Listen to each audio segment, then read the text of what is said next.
Hey, what's up, everybody? Like and subscribe. This is gonna be real quick.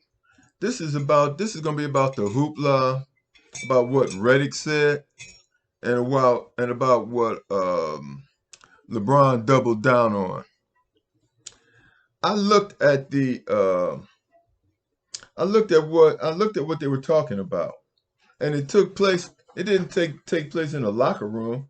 It took place in a restaurant, and it was between Deion Sanders and the Philadelphia 76ers.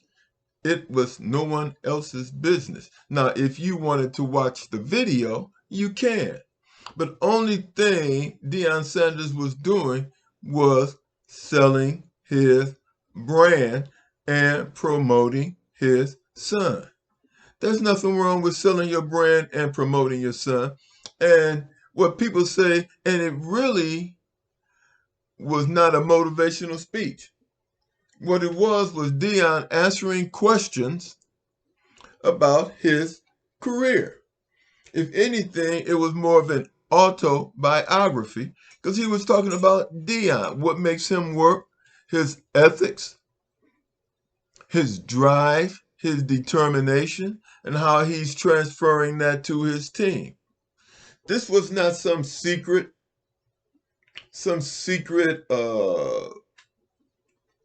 Donald Trump type thing where he's giving out information about the NBA. I mean, what in the NBA is so sacred that we can't hear?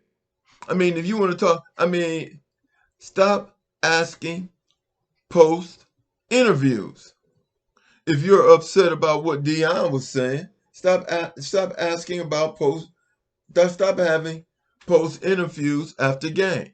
Because basically, what he was saying was just expanding upon that, and he was talking about how he practices and he works hard at his craft, and about holding people accountable.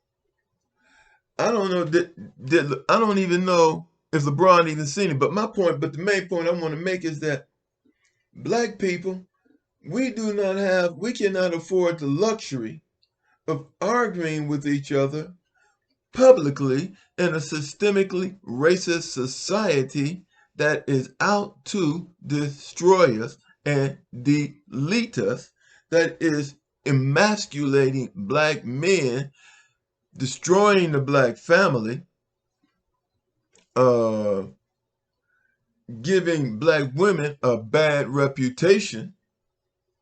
I mean, what they're doing to us is horrible. We can't afford to be arguing with each other and showing any kind of hatred for each other. The simple fact of the matter is, let JJ Redick say whatever he want to say. We're used to that. But LeBron, if you got a problem with Deion, call Deion up. Call Deion up. Because what you're doing is setting an example for young black men with all this arguing and stuff. You are I don't care, LeBron, no matter what you did, what you've done for the black community, you undone it in one quote. You undone it. And you caused a division in the black community. And that was wrong. And you need to apologize. You need to apologize. What you said was wrong. And what if the 76ers aren't complaining? It's none of your business. None of your business. If JJ Redick wants to be a white, that's his business. That's what they do. But you got no business doubling down on his BS. And like I said, you got a problem with Deion, call Deion. Deion's a man of God. You're supposed to be a man of God. You know, and Deion knows, that we can be loved by white people one day and hated by them the next. We've all been through this experience. And you should know better. And I'm proud of Deion for not responding. At least I haven't seen him respond back to this. Deion treats everybody as he would expect. When it comes down to what would Jesus do, Deion represents that. He don't hold grudges, and he's trying to bring people together, whether we be it don't matter your ethnicity. Deion has every right, if he wants to play the racist game, because he's been picked on by them. But Deion is unmistakably black. I would say that every white person, probably outside of Colorado, hates him, as they do most of us when we're successful, and they do you the same way. I don't know if you're trying to get them to love you by picking on Deion. I don't know what the deal is, but and then there's this other brother on who talks sports, and I can't think of his name, but he was talking about Deion also. He was talking about you, LeBron, for putting down Deion, and he needs to call you personally. Can't think of his name, but he needs to call you personally. And then you sit down and talk. Black men, we cannot afford the luxury and the stupidity of putting each other down and becoming divisive, because this is what white supremacists want more than anything. White supremacists want us to be divisive. And this is not the example that we want to give young black men with no direction out on the streets shooting each other. We don't want to promote that behavior in the way we talk and treat each other. It's wrong. Now, I've said some things about Obama. I've said some things about Kevin Samuels, but I didn't say anything about them.